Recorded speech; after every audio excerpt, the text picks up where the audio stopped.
मोहतरम नाज़रीन, अस्सलाम वालेकुम। Shahbaz Murtaza Ansari, advocate, high court Multan से आपसे मुखातिब हूँ।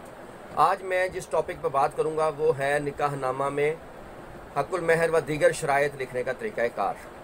पाकिस्तान में लाखों लोग शादियाँ करते हैं, निकाह करते हैं, मगर अक्सर जो मौलवी हज़रात हैं वो उनकी प्रॉपर ट्रेनिंग नहीं होती और वो जो फ़रीक़ैन के दरमियान हक़ महर या दीगर शराइत तय पाती हैं उनको प्रॉपर तरीके से लिख नहीं पाते, प्रॉपर खाने में लिख नहीं पाते, जिसकी बिना पर खुदा न खास्ता जब बाद में फ़रीक़ैन के दरमियान कोई डिस्प्यूट पैदा होता है और मामला कोर्ट्स में आता है तो वो तहरीर जो है नामुकम्मल होने की बिना पर या उसमें अबहाम होने की बिना पर या दुरुस्त ना होने, दुरुस्त खाने में ना होने की बिना पर मसाइल बनते हैं। और अक्सर केसेस ख़वातीन इसलिए भी हार जाती हैं कि तहरीर जो है वो प्रॉपर तरीके से नहीं लिखी गई होती।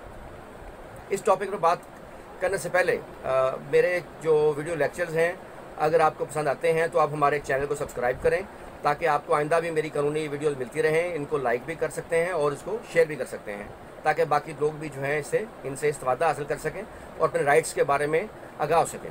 अब टॉपिक की तरफ आता हूँ। निकाह जो है फ़रीक़ैन का दो लोगों के दरमियान एक सिविल कंट्रैक्ट है, एक ऐसा डॉक्यूमेंट है जो मुख्तलिफ हकूक़ व फ़राइज़ को जन्म देता है। इसमें निकाहनामा जो है, सबसे पहले निकाहनामा मैं आपको दिखाना चाहता हूँ। ये निकाहनामा स्क्रीन पे आप देख सकते हैं। इसके कुल जो खाने हैं वो 25 खाने होते हैं। इसमें से 1 से 12 तक जो खाने हैं वो फ़रीक़ैन दुल्हा दुल्हन के नाम, उनकी वल्दियत और उनके हक़ महर, जो उनकी शादी के डेट और गवाहान, शादी के गवाहान के नाम, या दुल्हन जो है कुंवारी है या बेवा है या जो भी इस तफसील के मुतालिक होते हैं। सो ये ज़्यादा अहम नहीं है, ताहम इनको भी फिल करते वक्त एहतियात से काम लेना चाहिए और आईडी कार्ड नंबर वगैरह या दूसरी चीज़ें ठीक लिखनी चाहिए। कॉलम नंबर 13, जहाँ से असल जो कंट्रैक्ट के जो फ़रीक़ैन के दरमियान जो कंट्रैक्ट होता है, मुआहदा होता है, वो यहाँ से प्रॉपर शुरू होता है। 13 जो है वो है महर की किस्म। इसमें जो भी हक़ महर तय हुआ हो उसकी डिटेल लिखनी चाहिए। मिसाल के तौर पर मैं पहले हक़ महर की थोड़ा डिफ़ाइन कर दूं। हक़ महर की 2 किस्में हैं। सेक्शन 290 है मोहम्मद अल्लाह का, जिसमें बताया गया है कि हक़ महर जो है, एक हक़ महर है प्रॉम्प्ट डोवर और एक है डेफर्ड डोवर। प्रॉम्प्ट डोवर हक़ महर मुअज्जल, ये वो हक़ महर है जो शादी के मौका पर दुल्हा दुल्हन को अदा करता है। दूसरा हक़ महर है हक़ महर मुवज्जल, डेफर्ड डोवर, जो दुल्हा दुल्हन को मौके पर तो अदा नहीं करता मगर वो फ्यूचर में किसी ख़ास वक्त में दुल्हन को देने का इकरार करता है। अब मिसाल के तौर पर अब हक़ महर अगर लिखा गया है, हक़ महर जो है उसमें 1 लाख रुपया नकद तय पाया है जो दुल्हा ने दुल्हन को देना है, और 10 लाख रुपये जो है मुवज्जल डेफर्ड डोवर तय पाया है, और 10 तोले तलाई ज़ेवरात तय पाए हैं, और एक 10 मरले की कोठी वाबरा टाउन कॉलोनी में तय पाई है।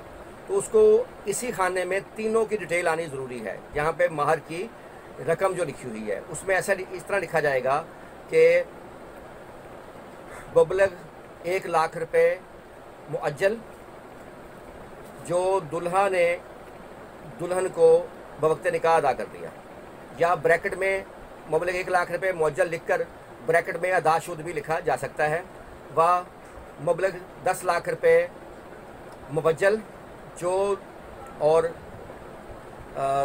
10 तोले तलाई ज़ेवरात और 10 मरले कोठी वाबरा टाउन मुल्तान।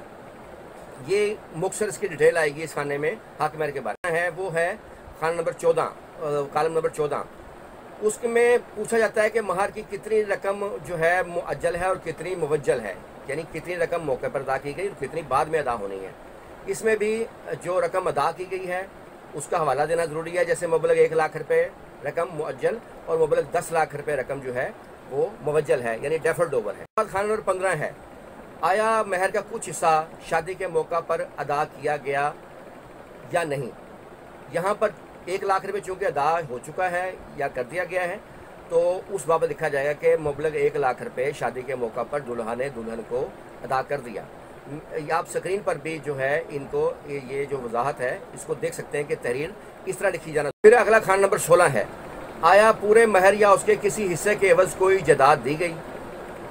जैसे मैंने कहा कि 10 मरले प्लॉट जो है वो पावर टाउन का है लिखा गया है, तो फिर यहाँ पर आप उस 10 मरले प्लॉट की लिखेंगे, लेकिन उसमें तमाम डिटेल आनी चाहिए कि 10 मरले प्लॉट जो है वो कहाँ पे है, स्ट्रीट नंबर क्या है, कॉलोनी कौन सी है, तमाम उसमें डिटेल आनी चाहिए। खाना है कालम है 17, ख़ास शराइत अगर कोई हो। यहाँ फ़रीक़ैन के दरमियान कोई भी ख़ास शराइत जो कि हक़ महर खर्चन और नफ़का वगैरह से हटके हों वो लिखी जा सकती हैं। जो अगला खाना है ये बड़ा अहम है, खाना नंबर 18, कालम नंबर 18, आया शोहर ने तलाक का हक़ बीवी को तफवीज़ कर दिया है। आम तौर पे पाकिस्तान में जो इस खाने पे क्रॉस लगाया जाता है, लेकिन अगर शोहर जो है वो बीवी को तलाक का हक़ तफवीज़ कर देता है, ये शरन कानूनन दुरुस्त है, तो फिर इसको वाज़ेह तौर पर लिखा जाना चाहिए कि जी हाँ शोहर ने तलाक का बीवी को तफवीज़ कर दिया है। इसके बाद अगर ये तहरीर लिखी जाती है तो इसके बाद तलाक देने का हक़ जो है वो शोहर की तरफ से बीवी को मुंतकिल हो जाता है, तो बीवी शोहर को तलाक दे सकती है। इस सूरत में से तलाक तफवीज़ करते हैं। इसके बाद खाना नंबर 19 है, आया शोहर के तलाक के हक़ पर किसी किस्म की पाबंदी लगाई गई है। आम तौर पे लोग जो है शादी करते वक्त शर्त लिख लेते हैं कि अगर शोहर ने तलाक दी, अगर बिला वजह तलाक दी या दूसरी शादी की, तो ये पेमेंट 10 लाख रुपये अदा करेगा या 5 लाख अदा करेगा। तलाक की बाबत यहाँ लिखा जा सकता है पाबंदी की बाबत कि वो अगर तलाक देगा तो इतनी रकम देगा, जबकि जो दूसरी बात है कि अगर दूसरी शादी की तो वो ख़ास शराइत का जो खाना नंबर 17 है उसमें लिखा। इस तरह खाना नंबर 20 है, आया शादी के मौका पर ना नफ़का से मुतल्लिक़ कोई दस्तावेज़ तबादला को तैयार की गई। तो यहाँ पर अगर कोई डॉक्यूमेंट इकरारनामा टाइप अक्सर फ़रीक़ैन लिख लेते हैं शादी के मौके पर, तो या कोई और दस्तावेज़ जो हक़ महर से मुतल्लिक़ भी उसका हवाला दिया जा सकता है, उस इकरारनामे का नंबर का या जो भी उसकी डिटेल हो। एक चीज़ मैं और यहाँ पे जो है वाज़ेह करना चाहता हूँ कि अब जो नई अमेंडमेंट हुई है 18 मार्च 2015 को, उसके तहत अब निकाह रजिस्ट्रार के लिए ज़रूरी है कि वो तमाम निकाह नामे के तमाम खाने फिल करे बाकायदा। वो किसी खाने के ना तो खाली छोड़ सकता है ना क्रॉस लगा सकता है। अगर ऐसा करेगा तो ये काबिल सज़ा जुर्म है। इसी तरह खाना नंबर 21 है, जिसमें ये सवाल किया जाता है कि आया दुल्हा के यहाँ पहले से बीवी मौजूद है। अगर पहले से बीवी मौजूद है तो दुल्हा ने सालसी कौंसल से उसकी बाकायदा इजाज़त ली है या नहीं ली। इसमें भी तफसील से लिखना चाहिए कि अगर पहले से उसकी बीवी मौजूद हो और उस सालसी कौंसल से इजाज़त ली हो तो वो सालसी कौंसल का लेटर का या जो सर्टिफिकेट होगा इजाज़त का उसका हवाला दिया जाना ज़रूरी है। ये निकाहनामा जो है इसमें जो कालम वगैरह हैं तमाम ये इस्लामी नज़रियाती कौंसल की सिफारिशात की बुनियाद पर ही इसको 1961 में भी जो मुरतब किया गया था, और अब भी जो भी अगर कोई तरमीम इसमें होती है तो इस्लामी नज़रियाती कौंसिल की सिफारिशात पर ही होती है। मुख्तसर बात यह है कि निकाहनामे में हक़ महर हो, शराइत हो, खर्चा ना नफ़का हो, कोई भी चीज़ हो, उसका वाज़ेह तौर पर उसका तहरीर में आना जो है वो ज़रूरी है। अगर उसमें अबहाम होगा, अगर वो तहरीर दुरुस्त नहीं होगी तो फिर आइंदा के लिए मसाइल जो है वो बनते हैं। इसलिए इसको प्रॉपर तरीके से लिखा जाना ज़रूरी है। एस&एल एसोसिएट्स पूरे पंजाब में फैमिली केसेस में सर्विसेज फराहम करती है और हम कोशिश करते हैं अपने क्लाइंट्स को बेहतरीन सर्विसेज दें फैमिली केसेस में। और किसी भी किसी भी कानूनी मसले की सूरत में आप फ्री मशवरे के लिए हमारी वेबसाइट www.sandelassociate.com या हमारे फेसबुक पेज www.facebook.com/SLAssociate या हमारे व्हाट्सएप नंबर 033361811901 पर जाकर फ्री मशवरा जो है आप कर सकते हैं।